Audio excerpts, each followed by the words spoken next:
Я Климчук Лилия Петровна. Родилась в городе Житомире. Это город в Украине. Находится недалеко от столицы Киева.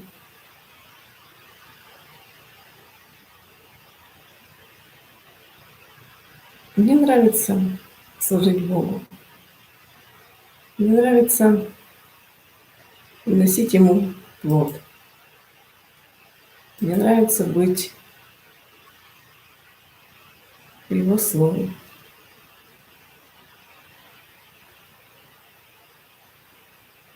Хочется, чтобы многие люди были счастливы, потому что я по себе знаю, что мирская радость, она имеет свойство заканчиваться.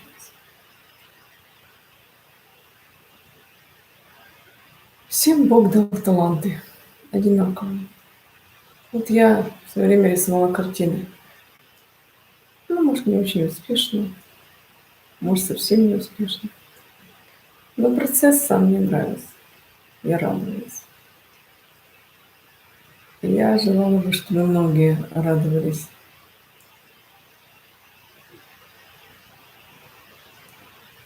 Недавно смотрела фильм. И Господь мне говорит через фильмы, через какие-то передачи, через каких-то людей. Он дает мне знаки. И я знала, что я уже буду 24 числа в эфире. Каким образом я получила этот знак, я уже и рассказывать не буду, это не важно.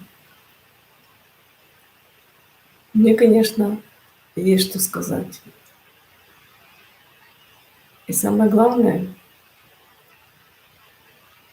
что откровение сбывается. Там написано все страшно, но есть утешение.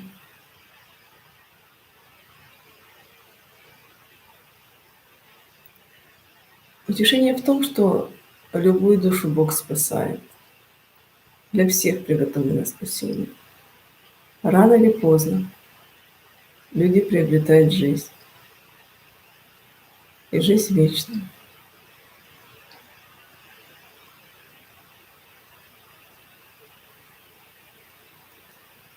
Безусловно, человечество должно стать на более высокий уровень развития.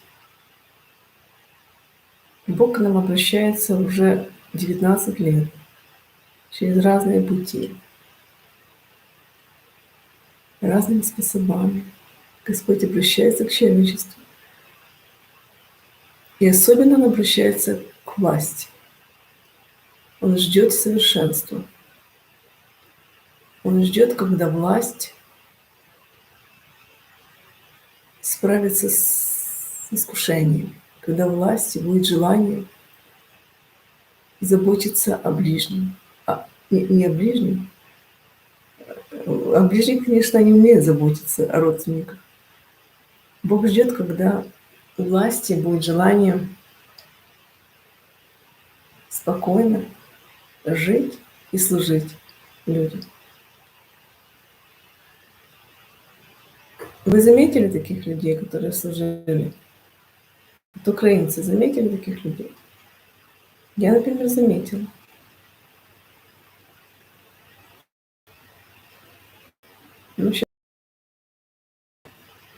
Оказывается, Бог обращался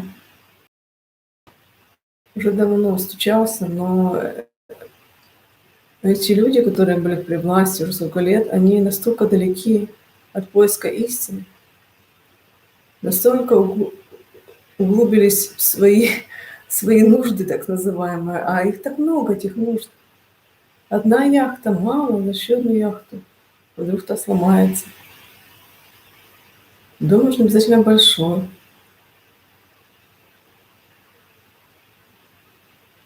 Обязательно огромный дом, потому что ж надо быть первым. Нужно же быть обязательно тем, кто будет самым богатым. человека очень много потребностей, очень много нужд.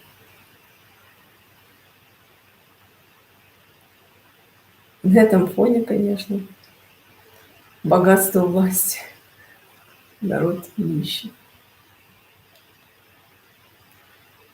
Так что на Бога обижаться не надо, потому что Он все сделал для того, чтобы покаялись те развратники, которые власть возглавляют. Но, видно, разврат — это очень, очень такая большая нужда, с которой сложно справиться. Ну, согласна, что если разврат, то он тянет еще больше желания обогащаться, потому что ж этих женщин нужно чем-то награждать, чем-то баловать, что-то дарить, что-то покупать, и не дешевое, потому что конкуренция большая. А вдруг кто-то уведет даму сердца? Ну да, такие современные рыцари, доблестные. Есть люди, которым Бог говорил, подписывались именем Христа, но никто не хочет слушать. У меня сейчас звучит слово «беда близко». Вот сейчас беда близко. А уже лет 20 назад Бог мне говорил, как я ждал этого часа. И была такая радость на душе, такое утешение. Бог творит новые земли, новое небо. Я думаю, тут многоразличная мудрость.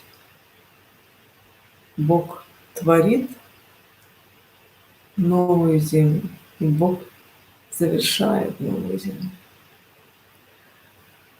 Я не буду сегодня говорить по слову. Есть много версий, что будет происходить дальше. Много версий, какой период времени мы живем. Одни говорят, что уже тысячелетнее царство заканчивается, скоро начнутся суды, Господь грядет. Другие говорят, что восхищение церкви должно быть. То есть они рассуждают так, церковь вся, которая угодно Богу, будет восхититься, куда непонятно, никто не говорит. Ну а люди, которые не познали Бога, они останутся здесь и будут в страданиях. Я не могу твердо утверждать, кого будут развиваться события. Однажды я маме своей сказала, вот видишь, за Солнцем прячется еще такая планета, похожа на... Может, там находятся наши родные, наши предки. Я тоже не могу утверждать, что это правда. Потому что есть такое понимание, что люди будут очищать землю. Если очищать землю, то от чего? От греха.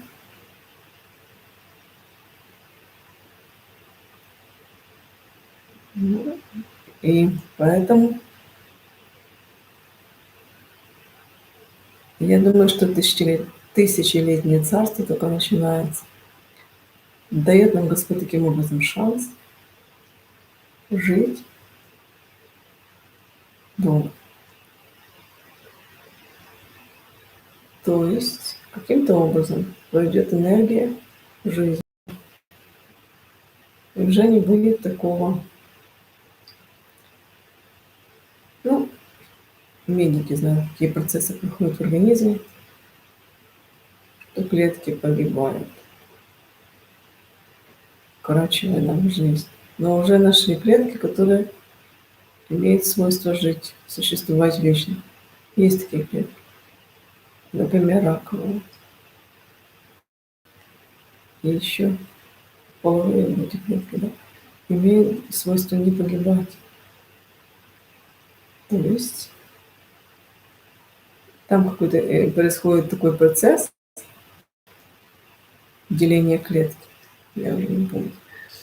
и имеет свойство клетка жить вечно. То есть этот процесс может наступить, и мы будем жить так, как жили предки Ноя до 1000 лет. Адам жил долго, 1000 лет. Но получается, Адам дожил до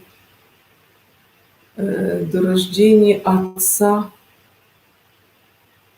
вроде отца Ноя. Адам дожил. Отец Ноя родился, но Ной еще не родился.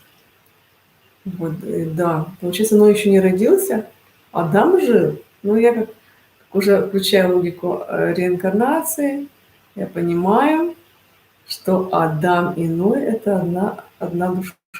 То есть, если он жил, умер и родился Ной, то так включаем. Поэтому это версия, что Адам — это не первый созданный Богом человек, а об Адаме идет речь во 2 главе. В 1 главе пишется о создании человека по образу подобному, а во 2 главе пишется, что Бог поместил Адама в сад Эдемский, в рай. Поэтому хватайтесь за соломинку, живите. 1000 лет уже многим предоставляется, а вечность, наверное, не всем. Так что будьте благословенны.